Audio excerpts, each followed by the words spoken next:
एक दोपहर टेक्सास शहर के एक घर के सामने एक बच्चा खेल रहा था। खेलते खेलते वो अचानक अपने घर की ओर तेजी से दौड़ पड़ा। घर जाते ही बच्चा अपनी माँ से चिल्ला चिल्ला कर कहने लगा कि दुनिया खत्म होने वाली है। घर में काम कर ही उसकी माँ ने हंसकर उसकी बात को अनसुना कर दिया और फिर अचानक से किचन की खिड़की से जोरदार हवा आने लगी और वो अपने साथ लेकर आई धूल। इतनी धूल कि उनका पूरा घर एक रेगिस्तान में तब्दील होने लगा। उसकी माँ ने घर का दरवाजा और खिड़कियां बंद कर दी और खिड़की बंद करते वक्त उसने देखा कि पूरा आसमान काले रंग का हो गया है और जोरदार हवाओं के बीच एक बहुत बड़ा मिट्टी का तूफान बन चुका था। यह मिट्टी का तूफान करीबन 10 मंजिला इमारत से भी ज्यादा बड़ा हो गया था और इस तूफान को आज भी ब्लैक संडे के नाम से जाना जाता है, जिसमें डस्ट निमोनिया यानी लक्स में बहुत ज्यादा धूल भर जाने की वजह से एक ही दिन में 7,000 से भी ज्यादा लोगों की मौत हो गई थी और पूरे 8 सालों तक अमेरिका के कई स्टेट में इस तूफान के कारण जमीन इतनी सूखी पड़ गई थी, उस पर किसान खेती भी नहीं कर पाते थे। अगर आप यह सोचोगे कि अमेरिका में हुए स्टॉर्म का हम इंडियन से क्या संबंध है, मैं आपको यह कहना चाहूंगा कि इस कहानी से हम सभी को एक बहुत बड़ा सबक लेना चाहिए, क्योंकि आज हमारे शहरों पर भी ऐसे ही धूल के काले बादल मंडरा रहे हैं, जिसका कहर हम पर कभी भी बरस सकता है और इसकी शुरुआत हो चुकी है। 2018 में दिल्ली में एक ऐसा तूफान आया था जिसकी वजह से 100 लोगों की मौत हो गई थी। अब यह तो एक बहुत ही छोटे पैमाने पर आया था। आपको बताता चलूं कि बड़े बड़े सैंड स्टॉर्म्स में करीबन 1 मिलियन टन धूल मिट्टी होती है और वह लगातार 3 महीने तक उसके सामने आने वाले हर इंसान से लेकर हर चीज को तबाह करते हुए आगे बढ़ती है। और यह समस्या सच में इतनी गंभीर है कि इससे बचने के लिए इंडिया 1400 किलोमीटर लंबी एक ग्रीन वॉल बनाने वाला है, जिसमें पूरे 135 करोड़ पेड़ लगने की योजना है और यही पेड़ इंसान को स्टॉर्म से हमारी रक्षा करेंगे।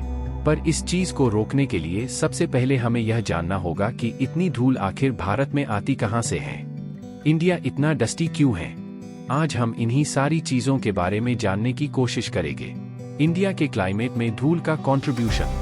यदि आपको हमारी वीडियो पसंद आ रही है तो हमारी वीडियो को लाइक और हमारे चैनल को सब्सक्राइब कीजिए और हमें देश की सेवा करने का मौका दीजिए और आप भी हमारे साथ जुड़कर देश की सेवा कीजिए।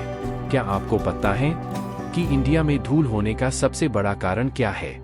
इंडिया का क्लाइमेट, क्योंकि इंडिया में ज्यादातर पूरे साल सब रुखा सुखा होता है और बस सिर्फ जून से लेकर सितंबर तक ही बारिश गिरती है।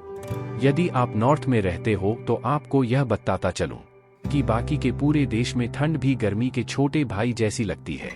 पूरे दिन तपती धूप और रात को ही ठंड पड़ती है। ठंड हमारे एनवायरमेंट सिस्टम में हर साल दृष्टिक चेंज लाती है और जितना भी धूल एटमॉस्फेयर में प्रेजेंट होता है वह बारिश की वजह से अर्थ के सरफेस तक पहुंच जाता है।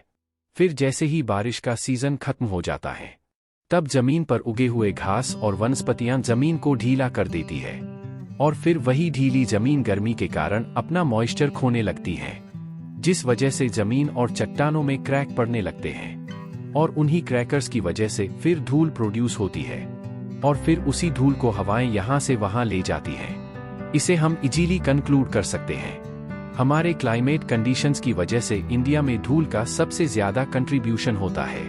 क्या मैं आपको कुछ फैक्ट बताता चलूं कि दूर देश से भी मिट्टी इंडिया तक कैसे पहुंचती है?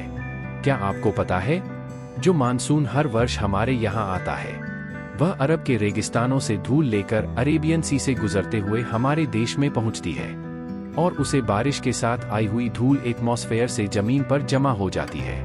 पर जैसे ही गर्मी बढ़ती है यह फिर एक बार हमारे एटमॉस्फेयर में मिलकर सब जगह फैलने लगती है।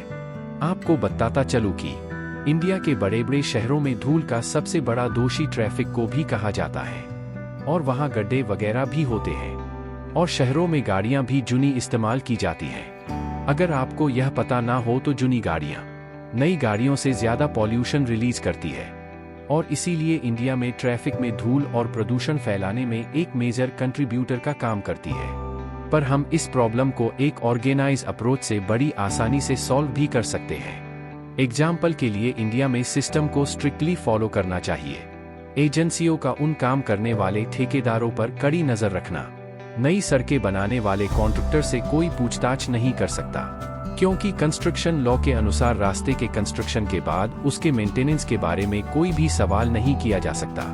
बस सिर्फ टोल वाले रोड की पूरी जिम्मेदारी कॉन्ट्रैक्टर के कंधों पर होती है। आपने देखा ही होगा कि जिन सड़क पर आप टोल भरते हो वह की सारी सड़कें हमेशा मेंटेन्ड होती हैं। उन रोड में आपको कहीं पर भी गड्ढे वगैरह नहीं मिलेंगे। पर जब बात आती है बाकी के सड़कों की, तब हमारे साथ होता है एक बड़ा स्कैम, क्योंकि कई सारे ठेकेदार कम से कम कंक्रीट इस्तेमाल करके रास्ते बनाते हैं और फिर क्या बारिश आते ही वह रास्ते कम और एसफल्ट के रोलर कोस्टर ज्यादा लगने लगते हैं और इस वजह से गाड़ियों के एक्सीडेंट भी होते हैं। और बारिश जाने के बाद इन गड्ढे की वजह से ज्यादा मिट्टी फिर एक बार हवा में फैल जाती है। अनपेव्ड रोड का लार्जेस्ट नेटवर्क ऑफ रोड्स का खिताब मिला है और इस लार्जेस्ट नेटवर्क में 2.2 मिलियन तो गांव के अनपेव्ड रोड्स यानी कि कच्चे रास्ते हैं। आपने देखा होगा गांव में कच्चे रास्ते या फिर उबड़-खाबड़ सड़कें बनाते वक्त कंक्रीट का बस नाम भर इस्तेमाल किया जाता है। हमारे देश के सारे रास्तों को धूल कम करने के लिए नहीं, बल्कि म्यूनिसिपल कॉरपोरेशन का काम आसान करने के लिए डिजाइन किया जाता है। क्योंकि अभी के सड़कों को इस तरह डिजाइन किया गया है, जो भी कूड़ा कचरा और पानी होता है वह सीधा रोड के साइड में जमा हो जाता है और रास्ते के साइड वाले लेन को कचरा कलेक्ट करने और पार्किंग के लिए इस्तेमाल किया जाता है, जिसके कारण धूल बढ़ती जाती है और हवा प्रदूषित होती है। नई आधुनिक सफाई मशीन यह बहुत सारे पानी से रगड़-रगड़कर रास्ते को साफ करती हैं। पर ऐसा नहीं है कि भारत में हमने ऐसी मशीनों का इस्तेमाल नहीं किया है। मुंबई और दिल्ली जैसे शहरों में भी ऐसी मशीनों को देखा गया है, पर वह इतनी कामयाब नहीं रही, क्योंकि वह ज्यादा सफाई का काम रात को करते थे और वह भी ऐसे रास्तों पर जिसे ज्यादा इस्तेमाल नहीं किया जाता था, क्योंकि यहाँ रास्तों पर गाड़ियाँ इतनी होती है कि मशीन तो छोड़ो, कोई कुत्ता भी साइड में नहीं चल सकता है। क्योंकि रास्तों को साफ करने वाली इन मशीनों की कीमत आसमान छूती है। इन एक मशीन की कीमत लगभग 20 लाख रुपए है।